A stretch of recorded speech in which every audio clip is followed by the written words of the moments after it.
Assalamu alaikum. Assalamu alaikum, bienvenidos, bienvenidas. A ver si os gusta lo que os traigo. Yo creo que os va a gustar un poquito, que es un tema muy interesante. Hoy vamos a hablar de ética halal, de ética para el consumo en el halal. Y creo que es un tema tremendamente interesante porque apenas sabemos nada, ¿no? Yo agradezco muchísimo todas las dudas, preguntas que habéis enviado esos días. La verdad es que os lo tengo que agradecer de corazón porque era un montón de preguntas y la verdad hemos podido aprovecharlo muchísimo y me ha servido mucho para preparar este directo, y es un directo, bueno, pues que yo creo que va a ser muy interesante en ese sentido, ¿no? Pues, alhamdulillah, pues empezamos, ¿no? Empezamos. Normalmente, cuando hablamos de halal, lo primero que nos viene a la mente es la carne, que es lo que todo el mundo conoce, y las carnicerías, ¿verdad? Yo creo que es la imagen estereotípica, porque cuando pensamos en halal no pensamos en que es algo más, que es una reflexión mucho más profunda y en el significado profundo que tiene, sino simplemente pensamos en una carne ritualizada o en productos ritualizados, pero no pensamos en el trasfondo filosófico o teológico que lleva tan profundamente el tema del halal. Yo fue algo que evidentemente yo no tenía ni idea cuando yo empecé a trabajar estas cosas y tuve que poco a poco hacer un poquito la reflexión, y le agradezco mucho a mi jefa Isabel Romero, que no sé si estará viéndonos en directo o lo verá diferido, el que me ayudase también a mí a realizar la reflexión junto a toda nuestra organización, Instituto Halal y Junta Islámica, en pos de una búsqueda de algo mucho más profundo en el tema del halal. Y ahí fue un poco cuando tiene sentido esto que vamos a plantear. Varios de vosotros nos habéis planteado en diferentes privados, DMs, la posibilidad de hablar de ese tema, la posibilidad de ver y de hablar un poquito del tema del halal como un tema prioritario, pero no tanto en el aspecto alimentario como en el aspecto de ética global. Cómo nos comportamos en un mundo en el que vivimos en el consumo. Porque es cierto, porque nosotros vivimos completamente en un mundo de consumo. Nosotros vivimos en un mundo en el que se nos invita a pensar o a actuar en base a unos patrones determinados de mercado. Todos trabajamos, todos compramos, todos vivimos, todos planteamos. Y es verdad que necesitaríamos dar una vuelta de tuerca, incluso deberíamos dar un repensar el hecho de nuestra compra. Es decir, muchas veces compramos cosas que no necesitamos, otras veces compramos cosas que son perjudiciales para el medio ambiente, otras veces compramos cosas en espacios pues, que no revierten a la comunidad. Y esto es un poco lo que hoy vamos a hablar, un poco de cómo se enfoca todo esto, cómo hay que plantear desde la ética musulmana el hecho de consumir, porque digamos que en el Islam no hay una negatividad, por decirlo de alguna manera, no hay ninguna negatividad hacia el consumo pues que podemos hablar de comprar o de vender, porque ya sabéis que dentro de la sunna del profeta sallallahu alaihi wasallam, el profeta era un grandísimo, era un grandísimo comerciante, su mujer Khadija radiallahu anha también. Entonces ellos sí que tenían una conciencia de que era muy importante comprar, vender, consumir productos, incluso productos lejanos, pero hay que hacerlo con responsabilidad, porque en estos últimos 200 años ha habido un incremento muy grande de un tipo de consumo muy agresivo que se basa fundamentalmente en obtener un producto muy barato e intentar venderlo barato, pero muchas veces en ese proceso se resta calidad, o se da en el proceso de elaboración o de distribución, se pierde la calidad de aquellos que trabajan. Y esto es otro aspecto importante, porque el halal, y sabéis un poco, yo supongo que sabéis lo que significa halal. Halal significa lo lícito, lo permitido. Pues el hecho de ser permitido, de ser lícito, tiene mucho que ver con ello. Tiene mucho que ver también con el guardar, digamos. A mí me fascina el hecho, por ejemplo, de guardar y de replantear pues muchas cosas, ¿no? De guardar la forma, de proteger al que está vendiendo, al que está comprando, al consumidor. El halal nace ya prácticamente en el Corán y en la Sunna como un elemento de garantía, sobre todo para que el producto no sea ni perjudicial ni que contenga elementos que rompan los dictámenes que Allah subhanahu wa ta'ala nos ha dado para hacer una vida más cómoda, mejor. Por eso en muchos países islámicos halal siempre va unido a tayyib, va unido a excelente, halal wa tayyib, por ejemplo, es el lema en Malasia para el halal. Y esto es tremendamente importante porque muchas veces no somos conscientes de lo que esto significa. Imaginaos, ¿no? Halal wa tayyib siempre tienen que ir unidos, es decir, lo lícito con lo excelente. Y cuando consumimos, cuando tenemos algo excelente, pues veis que todo va mejor. En ese sentido, el halal ha sido siempre una de las puertas para llegar a ese punto metafísico en el que, como alguna vez hemos hablado, de que lo bueno siempre va unido a lo verdadero y a lo bello. Con lo cual, en esa triada metafísica, que es fundamental para nosotros, sobre todo para vivir en plenitud. Decía mi sheikh de Mauritania, decía una cosa preciosa, a mí me encantó cuando me lo decían, que realmente Allah subhanahu wa ta'ala responde a los du'as, responde a sus creyentes cuando sus creyentes están en estado de excelencia. Cuando sus creyentes, sus siervos están en estado de ihsan, y ese ihsan no solo se consigue simplemente rezando, sino que también se consigue con las acciones cotidianas. Imaginaros, por ejemplo, una acción cotidiana como comer en la excelencia es un punto muy importante, pero vestirse también. Y todo esto tiene que ver mucho, porque igual que no comeríamos algo que estuviera contaminado con cerdo, por ejemplo, que es ilícito, o con alcohol, tampoco deberíamos, por ejemplo, consumir algo de una empresa que sabiendo que, por ejemplo, no respeta los derechos de los trabajadores, no cuida el medio ambiente, se comporta de manera ilícita con determinados parámetros que podían ser negativos, ofensivos, etcétera, etcétera. Y esto me parece importante, porque muchas veces se habla, siempre de lo mismo, ¿no? No voy a comer algo que lleve cerdo, pero si la empresa, imaginaos que son unos explotadores, pues debería ser igual. O si la empresa, por ejemplo, fomenta la riba, es que es la usura ilícita, pues igual. Nosotros no podemos caer en ese punto porque ya estamos consumiendo algo que no es bueno, y por lo tanto ni es bello ni es verdadero. Entonces Allah subhanahu wa ta'ala no es completo y estamos tomando algo que es negativo en ese sentido. Eso es importante porque rompe un poco la idea de que el halal es algo simplemente asociado a la carne. Todos nosotros siempre planteamos que parece como si el halal solo estuviera asociado a la carne, ir a la carnicería, y no es eso. El halal es una filosofía de vida en la cual buscamos la excelencia en los consumos cotidianos, en los diferentes puntos.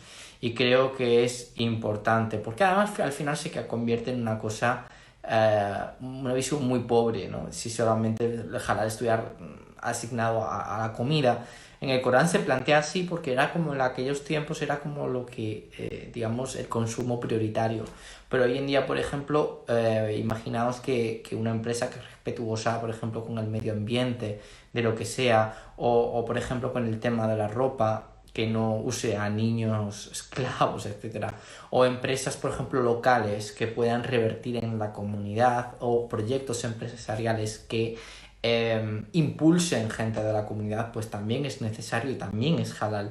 Yo siempre digo que para una buena ética halal hay dos elementos fundamentales que hay que ver. Uno es que cumpla la sharia, que es muy importante, ¿no? Que cumplan los dictámenes de Allah subhanahu wa ta'ala, que es lo que esperamos, que sea una cosa positiva y buena, por una parte, y por otra parte, que me parece tremendamente interesante, es que tenga un modelo claro y real de responsabilidad social corporativa, de RSC, es decir, que tenga capacidad de revertir en la comunidad que no tiene por qué ser solamente musulmana, puede ser otro tipo de comunidad, pero que tenga una reversión, esos beneficios, que tenga una reversión del trabajo que pueda haber dentro de esa, por ejemplo, de esa fábrica o de ese negocio hacia la comunidad.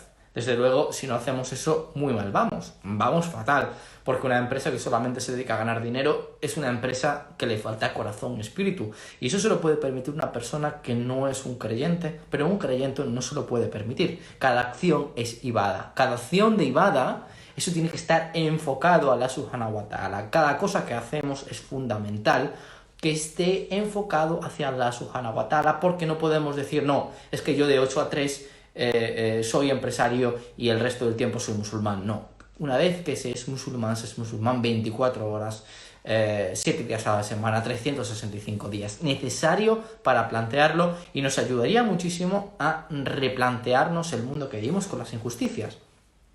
Porque esto es algo que no pensamos habitualmente y se hace necesario en un mundo con tantísima injusticia o tantísimo asfixia, podríamos decir.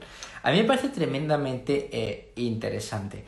Después también habría que hablar de un modelo financiero ético, y es decir que los beneficios o las reinversiones no pueden ir, por ejemplo, a productos que son potencialmente haram o son dañinos para la comunidad. Es decir, si yo tengo una empresa magnífica y dedico los beneficios a invertir, os digo por ejemplo un ejemplo, en armas, pues seguramente eso no es halal para nada. Pero lo mismo sería si yo me dedicase a invertir, pues yo qué sé, pues en un negocio, por ejemplo, de pesticidas, por ejemplo, o un negocio de algo químico que pueda ser negativo o destructivo.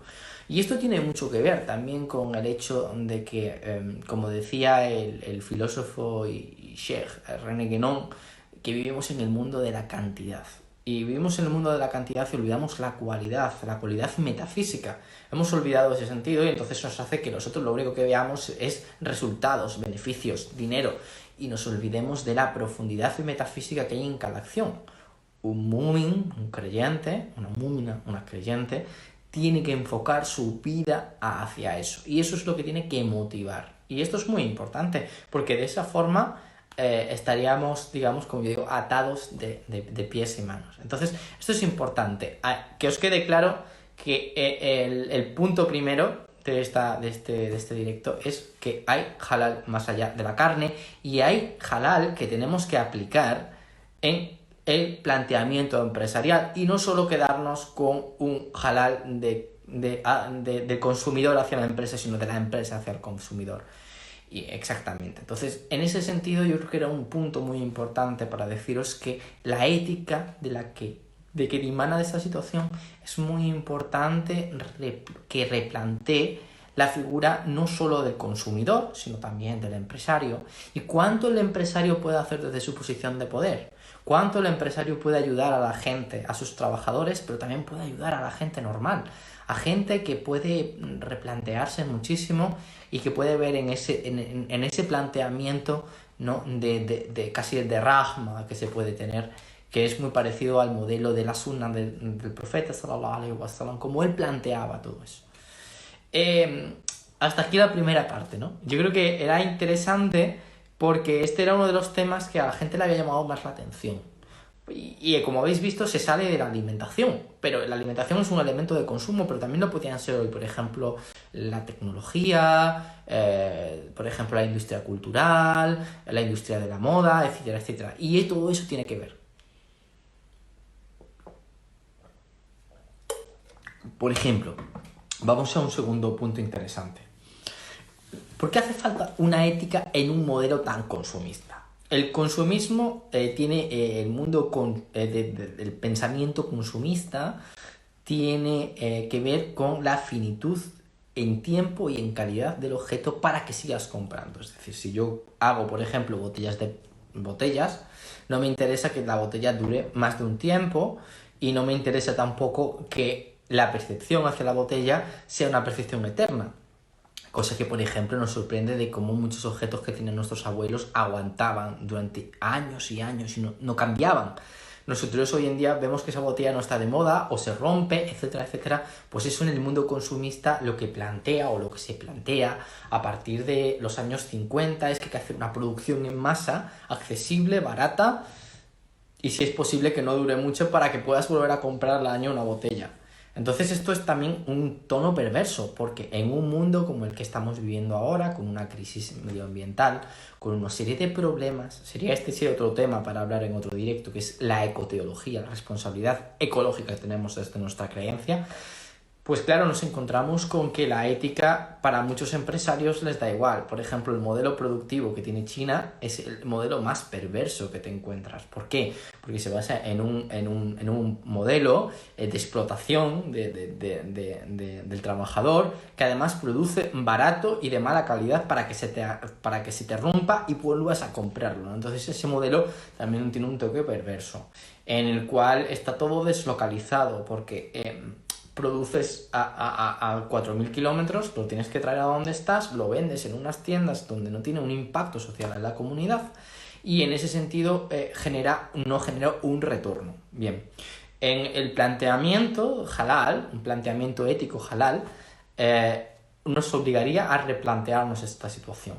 Y sería mucho más interesante que tuviéramos un productor o una persona que tuviese conciencia de a quién se lo vende, cómo se lo vende, por eso, entre paréntesis, hay un marketing halal realmente, quién se lo vende, cómo se lo vende y cómo lo plantearíamos para que eso revertiese a la comunidad.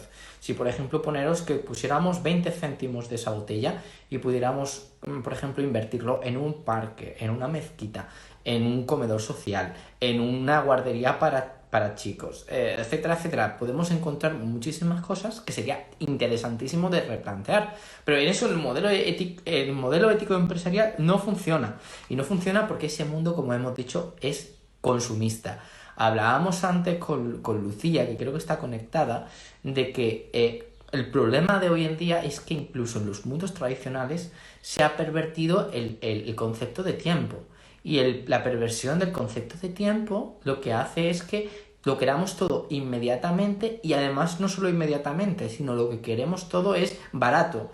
Y eso genera, por ejemplo, en el campo alimentario, una pérdida de calidad enorme que genera, pues evidentemente, casi una asfixia, yo le llamaría una asfixia, de consumo. Porque, por ejemplo, en el caso alimentario, nos encontraríamos con productos de mala calidad, ultraprocesados, que no respetarían nada de halal, entre comillas, y que además sería perverso porque rompe, o sea, es casi un producto que a veces es hasta casi venenoso, ¿no? Entonces, la comida barata, la comida basura, por ejemplo, que es barata y perjudicial, está en ese sistema consumista de lo quiero ya, barato, etcétera. Entonces, por ejemplo, es responsable de muchísimas enfermedades coronarias, de muchísimas enfermedades de obesidad, etcétera, etcétera. Entonces encontramos ese problema, que es un problema además que tiene mucho que ver con el estado de nuestra sociedad actual, y es la pérdida de un arraigo o una pérdida de un enfoque en el mundo en el que vivimos. Imaginaos eso es lo que significa en un mundo como este. Porque me llegaba otra pregunta que es, ¿nosotros como musulmanes debemos de consumir?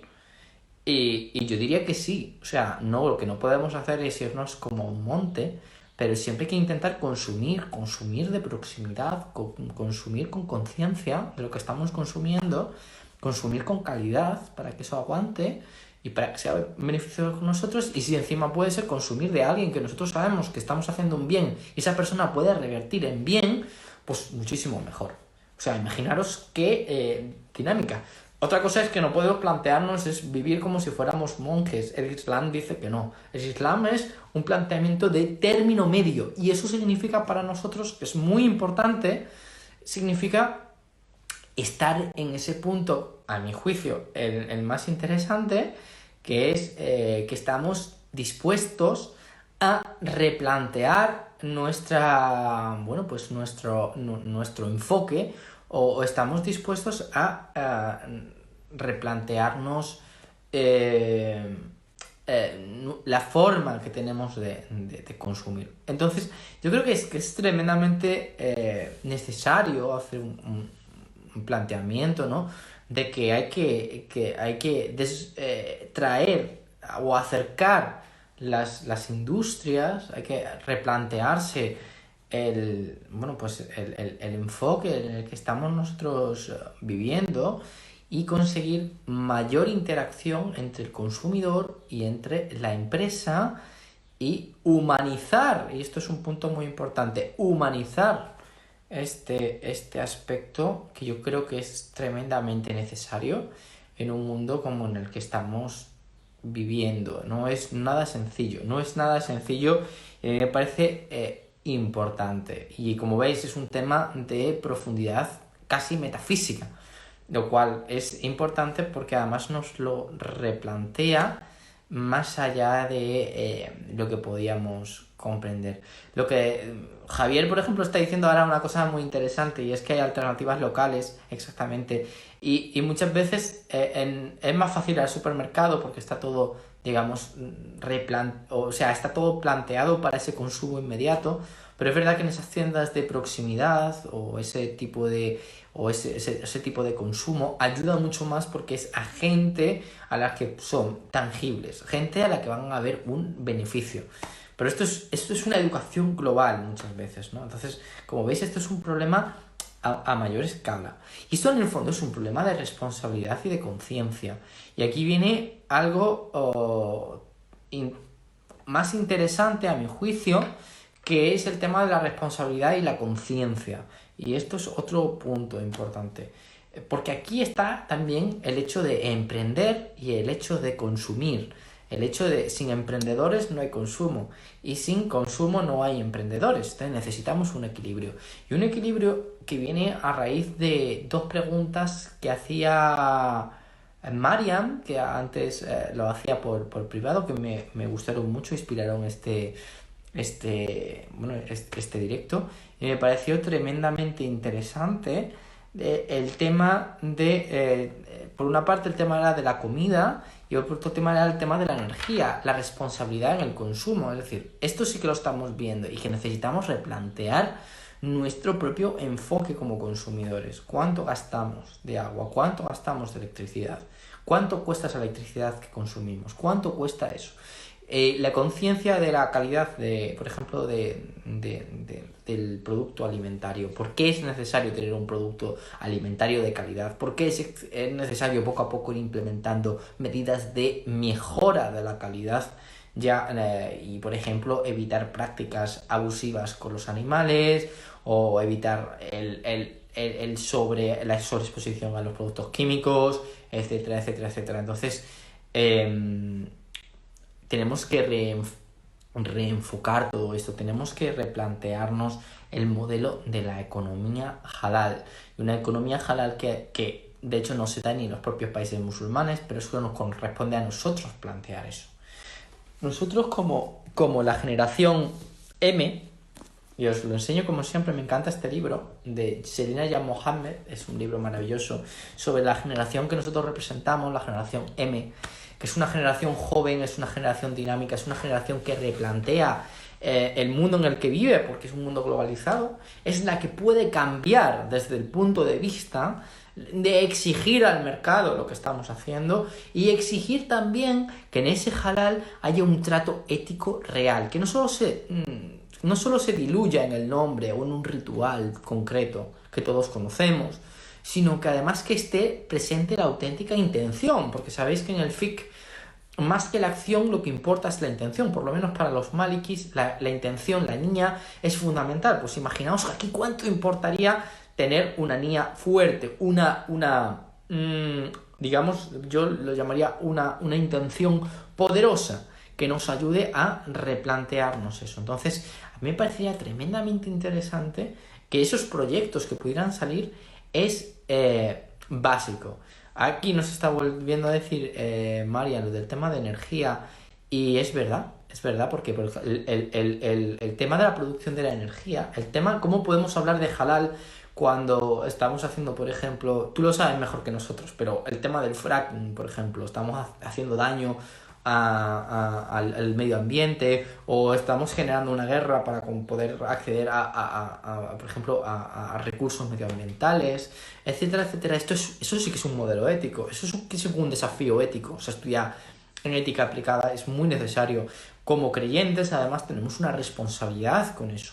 Tenemos una responsabilidad urgente con eso, de plantearnos de dónde sacamos las cosas, por qué no invertimos más, por ejemplo, en el caso de los biocombustibles, por ejemplo, o en el caso de otras formas de producción de energía, ¿no? Y esto se da en países musulmanes, pero también se da aquí.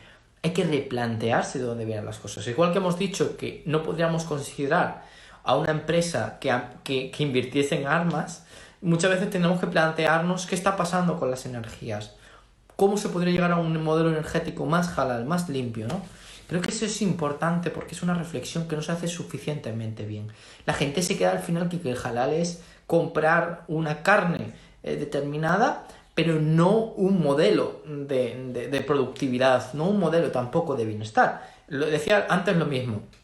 Si yo soy un empresario y me dedico a martirizar a mis empleados, soy una mala persona y cuando me pide un empleado algo, yo es que no le hago ni caso y tal, ¿qué sentido tiene que yo sea halal o que yo haga producción halal si soy un sátrapa? O sea, que soy un tipo horrible que trata mal a los empleados, no le da vacaciones, tal, se mete con ellos, etcétera, etcétera, ¿no? Entonces, yo creo que esto es fundamental. Lo halal no se puede reducir a una simple etiqueta, sino es que es un modelo de vida. La vida halal, el enfoque de halal, del concepto halal, es más grande. Pasa igual que con el turismo. El turismo es uno de los indicadores de halal, es el segundo o el tercero después de la economía, por encima del agroalimentario.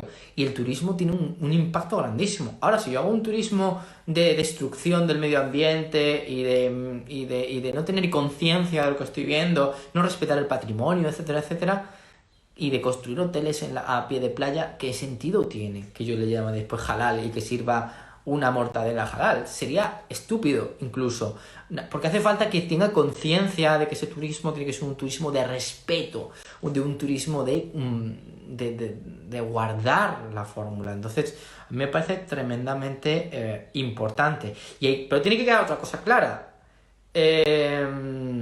Tiene que quedar un término claro que a mí me parece muy importante. Esto no es un alegato contra las empresas, al revés, es un alegato pro que los proyectos nuevos, que los proyectos jóvenes ayuden a tener esa ética desde el principio, a trabajar desde el bien. Y entonces Allah subhanahu wa ta'ala nos va a abrir las puertas de verdad. Pero lo que no podemos no ser respetuosos, no ser sinceros, no ser como el profeta sallallahu alaihi wasallam y Khadija radhiyallahu anhu, que hacían un trabajo profundo. Me preguntan por aquí, me pregunta Sakina, que cuál es el término para ética en árabe. Es akhlaq, ¿no? Akhlaq. Fíjate, lo que está diciendo ahora Marian un poquito más arriba tiene mucha razón, porque la idea de una ducha de 20 minutos es alucinante, lo que significa y cuánto necesitaríamos nosotros ser conscientes de lo que significa para valorar aún más no solo el agua. El Fiqh Maliki era muy claro, ¿no? La gente del desierto tenía muy claro, y a mí me lo enseñaron en Mauritania, con qué poca agua se puede hacer vudú. No hace falta tener un grifo abierto para darnos en las manos y en la cara, sino que con qué poca agua, porque lo que importa es la proyección que hacemos de ese agua, que se amplifica cuando nosotros ponemos un auténtico enfoque, una auténtica intención sobre ese agua que nos purifica. Imaginaos lo que eso significa. Podría ayudar muchísimo a la conciencia. Entonces hace falta, como decís, ¿no? Está en nuestras manos muchas veces, está en nuestras manos emprender, pero está también en nuestras manos consumir, y está en nuestras manos no convertirnos en gente rara que no plantee vivir, sino que lo que busca siempre el Islam es el término medio, y me parece importante. Dice Karim, evidentemente, yo no estoy de acuerdo con que se necesita un monacato mundial. Yo creo que además el Islam prohíbe el monacato, prohíbe, lo que pide es que se disfrute. El Islam es en ese sentido muy epicúreo, y lo que pide es un disfrute de la vida, pero con conciencia. Nunca monacato, nunca prohibirse cosas, nunca mortificarse, sino al revés. es una apertura global de disfrute global, pero respetando porque hay muchísimos millones de personas, porque hay muchísima gente que necesita revivir en este mundo. Entonces yo creo que es importante, ¿no? Y bueno, pues yo creo que ahí es para plantearse muchas cosas. Y en ese sentido, pues también el modelo económico. Es decir, también me llegaron un par de preguntas sobre temas de ética bancaria. Pues a día de hoy, por ejemplo, en España no tenemos la suerte, digamos, en el sentido de tener un sistema económico halal. Y yo creo que es un problema lo que estamos viviendo, porque mientras que en otros países de Europa ya hay sistemas halal, con hipotecas, con determinadas cosas, en España todavía no hay regulación, no hay una conciencia en los sectores financieros de que esto puede ayudar a replantear y ayudar a sanear también, porque la banca ética, os pongo un ejemplo, en España sí que hay una banca ética, es la banca que está inspirada en la filosofía de Rudolf Steiner, los bancos triodos. Y la norma fundamental es que la transparencia absoluta de tu dinero, que sepas dónde va tu dinero cuando se reinvierte, que no acabe en armas, en prostitución, en tantos negocios deleznables que lo que hacen es que ensucian tu dinero cuando vuelve a ti con un margen de beneficios, porque es lícito usar el tema de conseguir un poquito más, ¿no? Pero nunca a costa, por ejemplo, de aprovechar en ese sentido pues una cosa pues más, entre comillas, más perversa, ¿no? Entonces, bueno, pues esto es un poco el enfoque general. Ya veo ahí, Karim, que bromeabas, pues bueno, pues siempre está bien recordar que el Islam es la religión del término medio, es la práctica del término medio, busca el salam y el salim, es decir, busca la paz y busca el equilibrio total, y creo que eso es importante, ¿no? Pero bueno, llevamos ya 35 minutos, espero que os haya gustado esto. Ahora, si queréis, podemos hablar un poco de vuestras dudas, temas que queréis plantear dentro de este marco. Estaré encantado, así que bienvenidos vuestras preguntas. Creo que antes he contestado casi todo lo que me habéis puesto por aquí. Si no, me lo volvéis a repetir y encantado.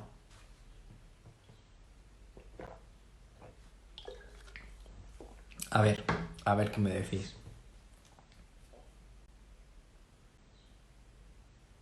Me pregunta por aquí, la idea de la autosatisfacción constante lleva en muchos casos a no percibir la responsabilidad, a una percepción individualista de la vida, exactamente. Eso ha sido la perversión en estos últimos 50 años de una economía de producción masiva, de una economía sin calidad, y nos asfixia el mundo en el que estamos viviendo, porque es lo que se llama la lógica del deseo.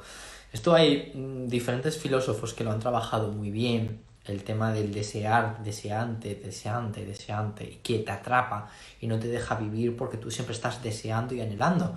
Aquí hemos dicho muchas veces que el Islam se trata de plantear el término medio, y además una cosa que me encanta del término medio y que yo amo realmente del Islam es la sencillez con la que eso se plantea, ¿no? Y la sencillez para vivir en el presente, no vivir en el futuro ni tampoco vivir en la nostalgia, pues eso sería la otra cosa. La actitud de yo no quiero consumir, yo no quiero hacer nada porque quiero irme a mi cueva es una actitud nostálgica que nunca ha existido porque siempre se ha consumido a lo largo de la historia. Y por la otra parte, la actitud del futuro de yo quiero, yo quiero, yo quiero, genera un problema. Entonces hay que vivir en el presente realmente. A ver qué más nos decís por aquí. Pues sí, exactamente. Vivimos con muchísima importación, pero esto, Karim, no es ninguna novedad.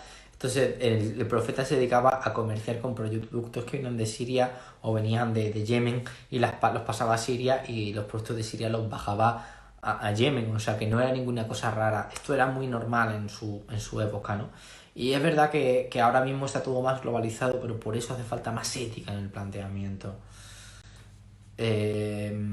Exactamente, mira, por ejemplo, que está diciendo Mariam, ¿no? De la gente no pregunta, no hace una pregunta y no recuerda lo importante que es todos los elementos que consumimos, que planteamos, ¿no? Eh, bueno, el tema de que si los bancos son halal, es que eso es muy... Es que el tema no hay legislación para no trabajar con banco halal. Podemos plantear, por ejemplo, un trabajo con la banca ética, como por ejemplo la banca Triodos, etcétera, etcétera. Pero vamos, esto es una cosa que esperemos que en los próximos años se pueda solventar para que podamos trabajar con total, digamos, apertura en ese sentido. Sería muy, muy bueno, la verdad. Pero de momento no tenemos una banca halal en España como tal, no ha habido suerte en ese sentido. Dice Hayar que falta mucha información. Pues sí, falta mucha información y faltan muchos temas del significado de halal.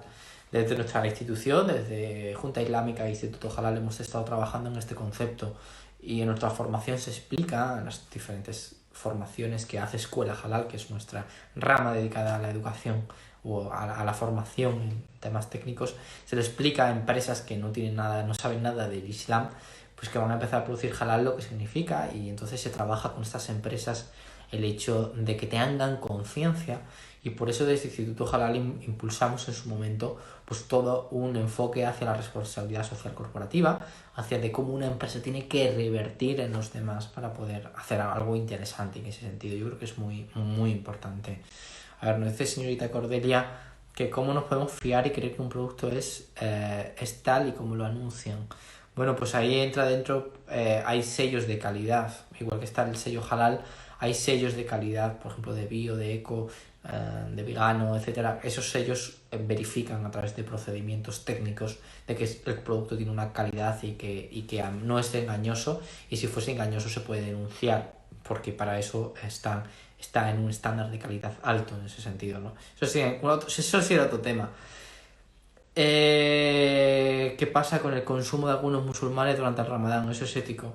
Bueno, el consumo depende, como hemos dicho, no por consumir es malo, pero tampoco es, digamos, hay que entrar en la vorágine consumista. Siempre que se consuma con sentido común, con la búsqueda de algo más, pues yo no veo ningún tipo de problema personalmente.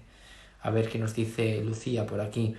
Yo creo que es interesante que las personas que creen que no pueden hacer nada por consumir ético, porque es más caro, se replanteen lo que tienen en casa y lo que necesitamos en realidad. Pues sí, porque mucha gente parece que es que no lo plantea o no sabe lo que está pasando, y es verdad que al final a veces es casi más sencillo plantearlo, es mucho más sencillo y se pueden conseguir mejores cosas a mi juicio, ¿no? Entonces podemos verlo. Dice Karim que las caravanas no eran contaminantes. Pues sí que tenían impacto, porque una caravana, imagínate 20 personas con sus 20 camellos, pues aquello sí que tenía también impacto en menor medida, pero lo tuvo.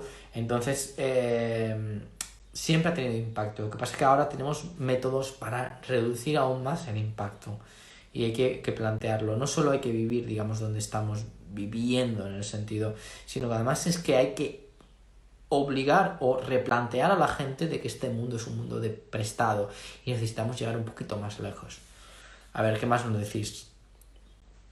Exactamente, el consumo y como se entiende muchas veces el sexo hoy en día, es una elevación de endorfinas y dependencia. Por eso lo saben perfectamente la gente que se dedica al marketing, que se dedica a las empresas, y saben lo perverso que eso significa y lo que se puede hacer. Tiene un componente muy, muy, muy perverso eso del tema de que se use para cautivar, y al final se objetualiza el consumo de tal manera de que tú te conviertes en un alma deseante en vez de ser un alma volitiva que quiere, el desear por el querer. Entonces al final se acaba confundiendo, porque en teoría el que quiere tiene voluntad para coger que sí o que no. En el deseo, tu parte de no se omite para convertirse en eso, y ahí es donde viene el todo vale, ¿no? Es interesante. Dice Salma Flawless, se ve potenciado la ética no halal por el sistema actual capitalista. Bueno, el sistema actual capitalista, no solamente el capitalismo, sino el sistema de producción masiva, no tiene ningún tipo de ética porque se basa en ganar dinero. Y eso es un problema que aparece en muchísima gente. Mientras que exista esto, es un problema gigante, os lo digo en serio. Hay que cambiar el paradigma, pero no se puede empezar a cambiar a una mega multinacional si no se empieza a trabajar desde lo local. Eso yo creo que Lucía, que está por aquí, os lo puede decir mucho mejor porque ella trabaja en esa línea. Hay que trabajarlo desde la casa, desde el barrio, desde el pueblo. Es decir, ahí es cuando empieza un microtrabajo en el que es real. Lo que tú no puedes plantearte es intentar cambiar que una multinacional, una mega empresa con miles de trabajadores vaya a cambiar su política. Pero en cambio sí que se puede conseguir que con asociaciones de consumo se puedan cambiar éticas parciales en empresas. Y hay muchas empresas que hacen muchísima responsabilidad social corporativa. Me consta, por ejemplo, nosotros cuando hicimos nuestro encuentro sobre el tema de responsabilidad social corporativa aquí en Córdoba, trajimos a Carrefour, y Carrefour sí que estaba por cambiar muchísimo, y tiene una política muy interesante de replantearse. Y empresas que, por ejemplo, estaban certificadas con nosotros también hicieron ese trabajo de replantearse cómo se puede revertir en la comunidad, no solamente para musulmanes, sino también para no musulmanes, porque esto es un espectro tiene un alto grado de espectro, no se basa solamente en los míos, sino se basa en todo el mundo, es una cosa universal. La ética halal no se basa solo para musulmanes, aunque sean sus principales consumidores, sino que intenta llegar a más gente posible, intenta hacer del mundo un mundo mejor, porque no se puede olvidar, nosotros somos Khalifatullah, somos los guardianes que Allah subhanahu wa ta'ala ha puesto en esta creación para que le adoremos, pero también para que protejamos su creación. Entonces creo que es importante. Preguntáis por aquí que ¿piensas que es importante reducir el consumo de carne? Yo creo que sí, que es importante reducirlo y volverle a dar su valor auténtico. Yo no sé si sois conscientes de lo que significaba hace unos siglos comer carne, era una cosa muy excepcional.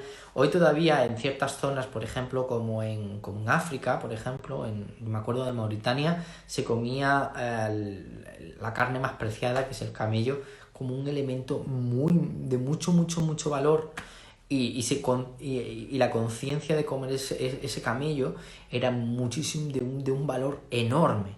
Entonces esto no es tan sencillo como decir yo voy al súper, me compro una bandeja de carne y ya está, sino que requería sacrificar a un animal que tú habías cuidado, que tú le habías dado de comer, que tú habías crecido con él y que es un valor para ti, para tu riqueza, para que otros puedan comer de ello. De hecho, siempre en los sacrificios musulmanes sabéis que una parte se daba en sadaqa a la gente que no tenía. Y me parece tremendamente interesante replantear este aspecto. La carne hoy se come muy a la ligera y eso, la gente que siga la nutrición, no sé si tenemos por aquí algún nutricionista, os lo va a decir, ¿no? Hay que reducir el consumo de carne y hay que comer carne de buena calidad, halal y además con conciencia.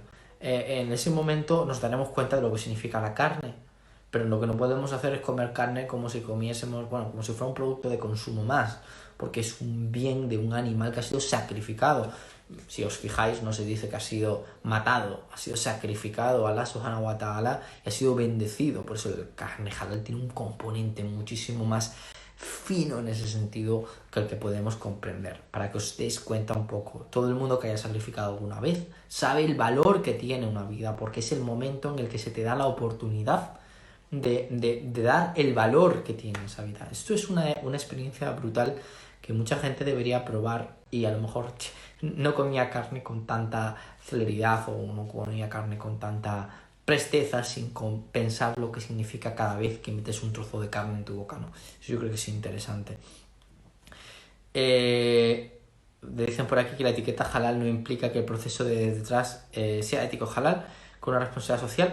Depende de la certificadora, en nuestro caso sí, en nuestro caso se tiene conciencia en ese sentido y es una cosa importante. Depende de la entidad. En nuestro caso, la garantía de Junta Islámica sí que tiene una evaluación también en ese sentido y estamos orgullosos que nuestras empresas planteen eso, ¿no? Nos decís por aquí, que podemos comer carnes de gente del libro. Pues sí, se puede comer la carne de la gente del libro sin ningún tipo de problema, pero con conciencia, siempre con conciencia, eso es importante. Sí, voy a guardar el directo, lo voy a guardar aquí, lo voy a guardar en YouTube, o sea que ya os lo diré, ¿vale? A ver, contesta Marian a este diálogo, yo creo que va a estar siendo muy fructífero. El sacrificio de un cordero en la fiesta de cordero dicen que es una mucada, si no lo hacemos es grave. Bueno, estas son cosas como... Es que estas son cosas de fiqh, como muchas veces, como también dice Asia, nosotros no respondemos directamente al fiqh, sino a aspectos más generalistas, pero el tema del sacrificio del cordero tiene un componente muy grande de conciencia y hay que ser consciente de lo que estamos haciendo.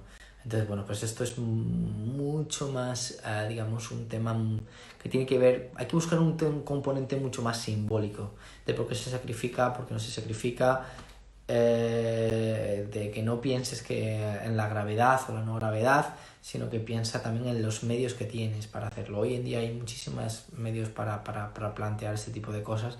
No tenemos que andar con el cuchillo y el cordero en la otra mano. Pero por lo menos alguna vez en la vida hay que tener esa experiencia para saber cuánto significa. Entonces, en ese sentido, es una cosa más profunda en ese sentido, ¿no? Yo creo que el sacrificio significa otro tipo de acción. Hace falta también la conciencia, una reelaboración de la conciencia del significado del sacrificio. Si queréis, cuando se acerque Eid al-Adha, podemos plantear un directo con Asia en el que hablemos del sacrificio en el contexto de la historia de Ibrahim, alayhi salam, que es el que de verdad nos importa en el sentido de por qué hacemos sacrificio, ¿no? Porque el Islam no tiene ningún tipo de problemas, yo creo que es importante.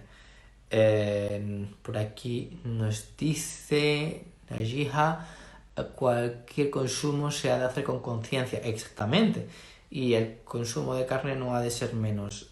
Todo exceso es perjudicial para la salud y por eso es tan importante reducir su consumo, exactamente. Es decir, no podemos tener una dieta exclusivamente basada en carnes rojas, aunque estén muy buenas. No podemos tener una dieta así porque nos faltarían otro tipo de cosas, y sobre todo por lo que os he dicho, la conciencia de lo que eso supone, y la conciencia de no convertir en un consumo casi de drogadicción, en un consumo compulsivo, es la palabra correcta. Bueno, tenemos más preguntas. A ver si tenéis más preguntas por aquí que queréis plantear. De verdad es que es siendo me está encantando, la verdad, este directo, porque tengo muchas ganas de hacerlo y poder contaros un poquito sobre esto. A ver, ¿qué más? ¿Cómo podemos considerar la carne halal, carne sacrificada por alguien que no es musulmán, pero sí es culturalmente cristiano? Bueno, la verdad es que estos son los temas de siempre. Demasiada forma y poco fondo. Pero es totalmente comprensible, Hayar. La verdad es que la carne halal es la carne que se ha sido sacrificada con una intención concreta. La carne de la Ahl Kitab es otro tipo de cosa. La carne de la Ahl Kitab es un tipo digamos, de otro tipo de carne, pero que no es halal. O sea, es decir, es halal, pero es Ahl Kitab, no es una carne ritualizada, ¿vale? Pero esto es una cosa que, digamos, que si no podemos acceder a carne halal, evidentemente podemos comer sin ningún tipo de problemas esa carne, pues en un contexto pues que ha sido sacrificada, ¿no? Yo me acuerdo cuando vivía en Estados Unidos la primera vez, no tenía nada halal cerca, pero sí que tenía en el supermercado, en el Wholesale, creo que se llamaba, o Whole Foods, vendían carne kosher, y yo me acuerdo que compraba carne kosher y era bastante interesante. El kosher sí está mucho más determinado. En el caso de los cristianos, pues hay que replantear, bueno, pues hay que ver. Si no tenemos otra cosa, decimos bismillah y para adentro. Pero sí, bueno, si no buscamos, si sea incluso más curioso, pues intentar buscar el halal, que también lo hay. Cada día está mucho más presente, los lineales de algunos supermercados, y ya no cuesta tanto trabajo verlo al día a día. De hecho, yo hace poco compré realmente de una marca bastante conocida, certificada por nosotros, y que ya en una gran superficie venía ya con el sello halal puesto, o sea que me pareció magnífico, ¿no? Y la gente está comprando y ya no hay ningún tipo de problema. Jessica Loher, un placer. A ver, ¿tenemos más preguntas?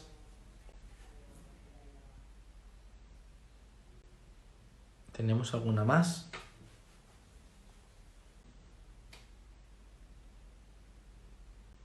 No tenemos más.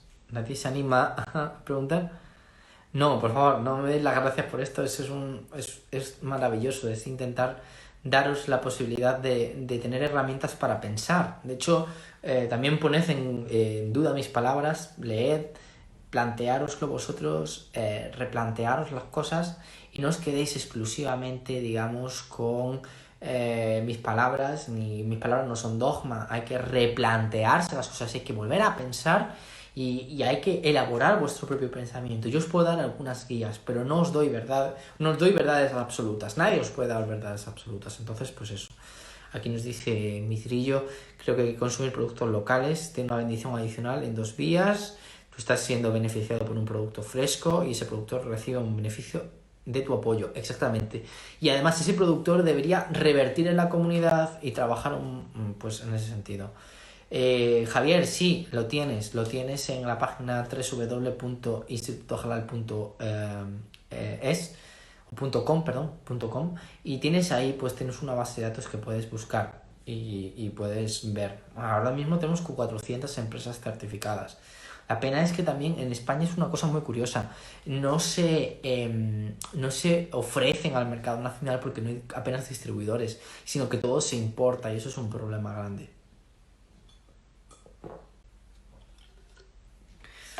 Vamos a ver. No, nosotros no vendemos productos en Junta Islámica. Nosotros lo que hacemos es que certificamos. Los productos los venden las empresas. No, nosotros hacemos eso. Entonces, esto está fantástico. Muchas gracias por lo que decís por aquí. Encantado. Nos dice Zeynep, gracias por dar la respuesta a mi pregunta sin necesidad de hacerla. Vivo en USA y no tengo tienda halal cerca. Pues mira, en Whole Foods, si yo no me equivoco, había un montón, no solo kosher. Ya después, las veces que yo he ido otra vez, sí que he encontrado halal en Whole Foods. O sea que no cuesta trabajo encontrarlo. Ojalá encuentres halal. Y las empresas están en la web, exactamente. Ahí encontrarás las marcas que hay y puedes, pues puedes echarle un vistazo y seguro que te va a servir Hajar. Seguro va a ser muy, muy positivo en ese sentido. A ver, ¿alguna pregunta más? Que ya casi vamos a hacer la hora, con lo cual nos echarán. Pero ya veis que yo propongo directos cortitos para que tampoco pasemos aquí un montón de tiempo. Que no nos tengo aquí secuestrados. Bueno, os tengo que hacer Bueno, aquí exactamente, mira, qué tema más interesante. La cosmética. Ese es otro tema fascinante y que cada vez se está trabajando más. Una cosmética halal, una cosmética cruelty free. Ahí hay otro mundo, un gigante. Yo no lo controlo tanto porque nunca me he dedicado al tema de la cosmética, pero podríamos hacer otro día un directo con alguien que sepa estas cosas. Será un placer explicaros un poquito. Y hay empresas españolas que están apostando y empresas coreanas son las más top en estos temas. Hay que intentar que las startups vayan por estas líneas de trabajar con el halal. Vuelvo a remitir este libro, que tenéis que leeroslo. Generation M.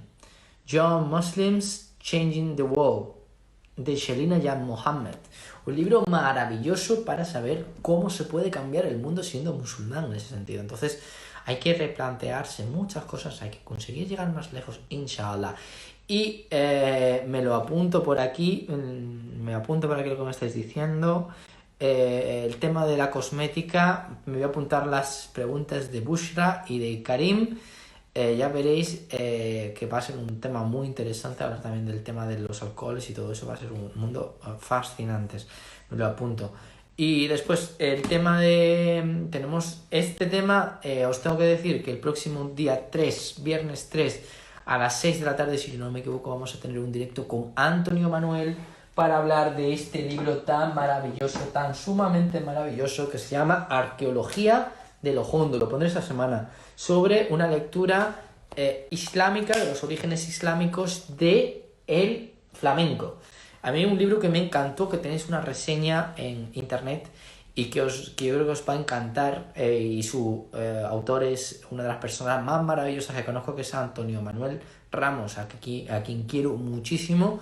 Es un auténtico hermano y una persona magnífica en el sentido de que ha hecho un libro maravilloso. Para mí uno de los libros más bellos que hay sobre flamenco.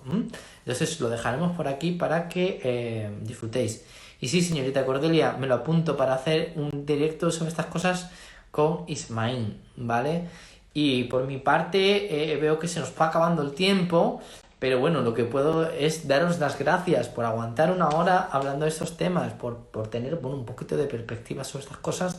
Para mí es un auténtico placer que un domingo por la tarde no tengáis mejor cosa que verme y que aguantar un poquito este discurso. Yo espero que os guste y que, bueno, pues que vayamos hablando. Os prometo que van a volver los directos con más frecuencia, con muchas ganas y con muchas ganas de seguir por estas líneas. Así que, por mi parte, lo que tengo que daros es las gracias de corazón por, bueno, pues por todo, por la participar, por ser incondicionales y por verlo, los que lo veáis en directo y los que no, los que lo veáis en diferido. Para mí será un grandísimo placer escuchar vuestros comentarios, como siempre, por DM, por comentarios en YouTube o por cualquier canal. Para mí es un auténtico placer, inshallah. Así que yo estoy feliz de compartir con vosotros mi tiempo y mis pocos conocimientos, y os emplazo, como os decía, para el viernes que viene, donde vamos a hablar con Antonio Manuel sobre los orígenes islámicos del flamenco, y voy a pensar cuál es el directo para el próximo domingo, ¿ok? Os mando un grandísimo abrazo, un grandísimo salam, un grandísimo saludo de paz y muchísimas bendiciones, inshallah. Cuidaros mucho, que tengáis una semana maravillosa. Más salama y estamos en contacto.